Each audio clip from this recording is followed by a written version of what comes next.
Hi. First of all, the aim of this experiment, I am supposed to observe an object moving at constant velocity and measure, take down the position and time at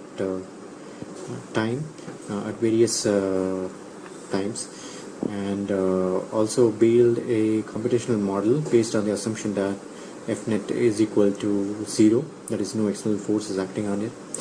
And this model is based on Newton's second law. Now I'll move over to the environment setup. I have a ball which weighs about 350 grams, and it is about 6 centimeters in diameter. I roll the ball like this, and the assumption I'm making is that once I release the ball, there is no external force acting on it. That's my assumption. And also my assumption is that the ball is moving in a straight line. When I look from the top, the ball is moving in a straight line. The way I measure the distance the ball has moved is by using these squares here. These squares are of 40 centimeter in length. I also take perspective into account because the ball is a little bit far away from the end of this blanket, so I actually don't make a straight line, but I go this way at an angle. There's a dot here so that I can measure the ball accurately taking perspective into account. So next I get these values when I run track,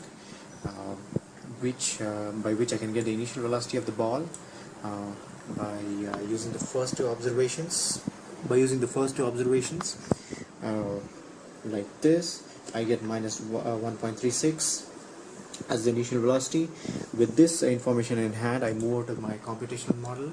I plug in the mass of the ball, which is at 350 grams, 0.35 kilograms. I insert the initial velocity, which is at minus 1.36, delta t, which is a 1/100th of a second. My observation is about 0.8 seconds, so 1/100th of a second should give me a good approximation. Then I write down my assumption here that there is no net force acting on it. Then I plug in the Newton's second law, and then plot. The plot comes out something like this. The model simulation comes something like this. If you look at this graph, this looks very much similar to what I see here. And now after I get the simulation data, this is the graph I obtained. From here we can see that the line marked red, which looks dotted here, is actually experimental data. The line in blue is actually the model data, theoretical model data based on Newton's second law. We can see that there is some difference here, which maybe because I didn't mark the center properly, but it seems to be going. It's not diverging a lot.